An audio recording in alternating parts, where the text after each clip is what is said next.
Hey everyone, welcome to another installment of Harry Potter Theory. In today's video, we're going to be discussing a couple of things. The first is a much debated aspect of Harry Potter, blood purity.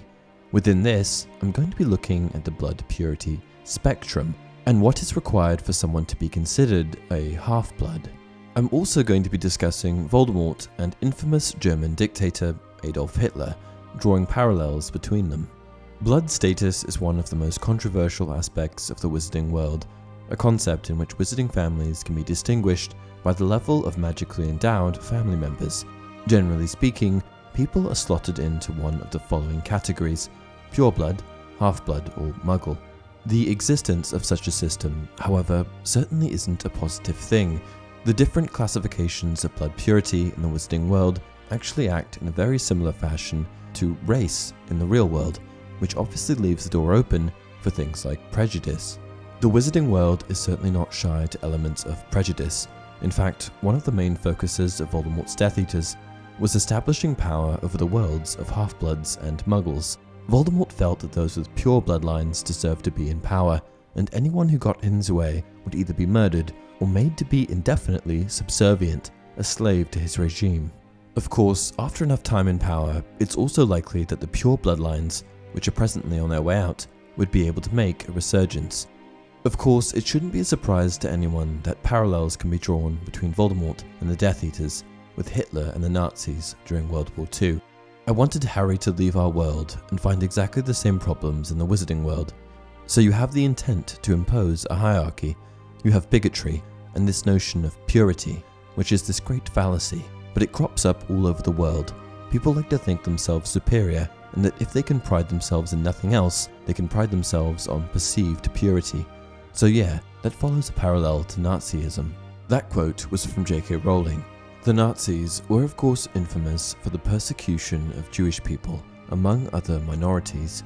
Basically, anyone was persecuted that didn't fit into Hitler's perceived notion of the Aryan master race.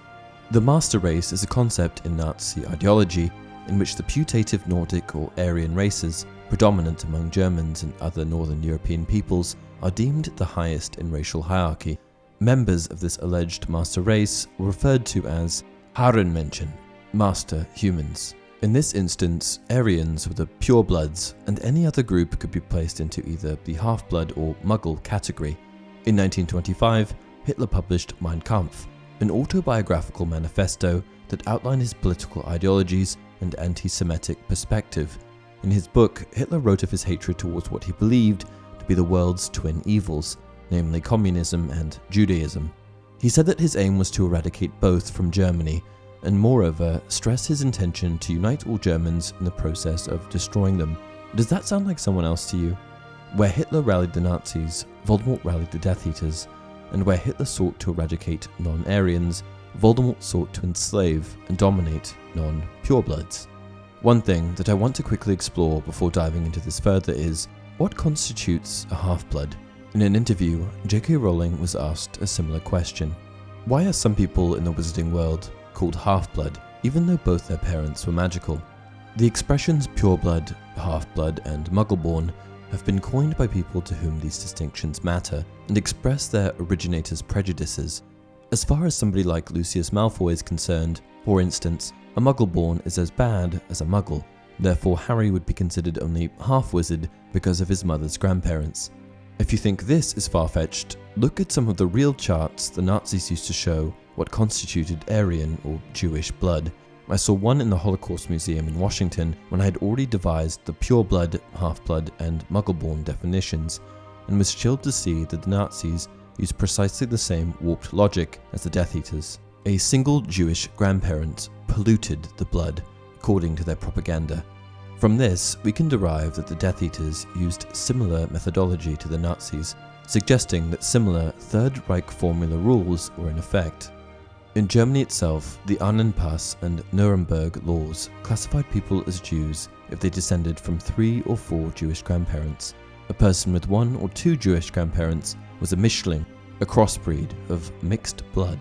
However, one other important distinction to make is that, like with any oppressive regime, the bosses make the rules. We see this with Lord Voldemort, who ironically was a half-blood himself, while actively leading a regime that sought to enslave anyone that wasn't a pureblood. We also saw this with the Nazis, as they notably issued a German blood certificate to Erhard Milch, a Jewish-born field officer that oversaw the development of the Luftwaffe.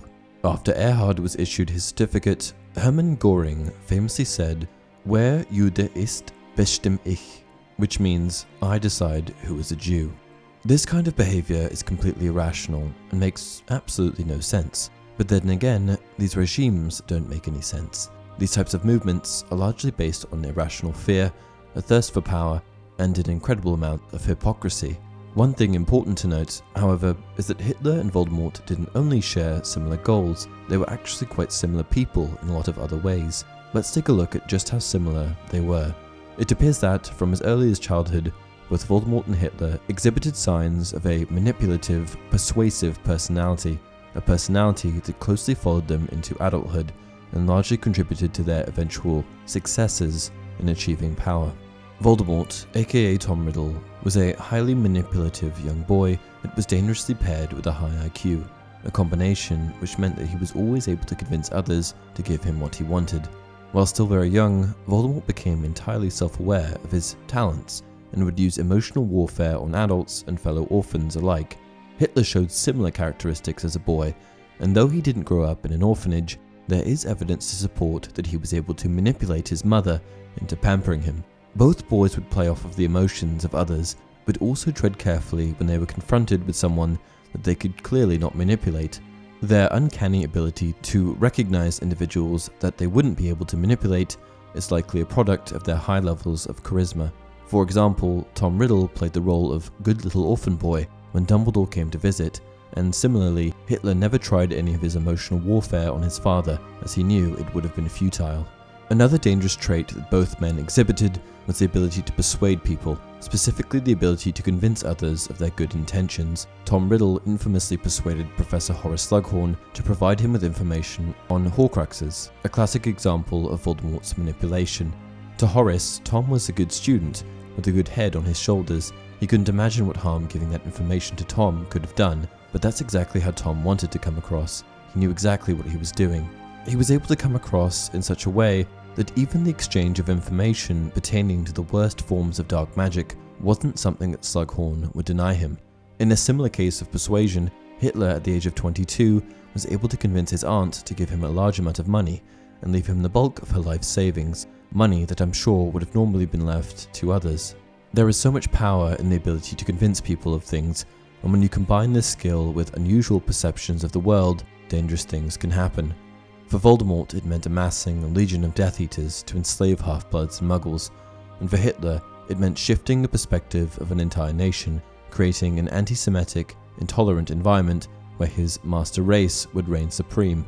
Both men were able to amass large followings, playing off of people's deepest emotions in order to get them on board with their regimes. In order for Hitler to come to power, he played off of weaknesses that Germany had, like the level of poverty and powerlessness that they likely felt as a nation. He brought these things to the forefront of people's minds, introducing himself as the solution. Voldemort used fear to amass his followers. He was a known powerful figure, so powerful in fact that not a single one of his Death Eaters ever dared question his half-blood status. A prime example of this is Lucius Malfoy, who would follow anything that the Dark Lord said, mainly out of pure fear. I could go on for ages making comparisons between these two figures, even going as far as to analyze the symbolism used by each man's regime. For Voldemort, the Dark Mark; for Hitler, the swastika, but I think you get the gist of it.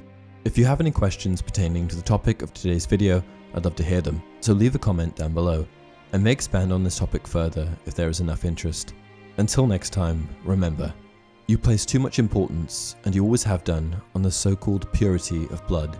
You fail to recognize that it matters not what someone is born, but what they grow to be.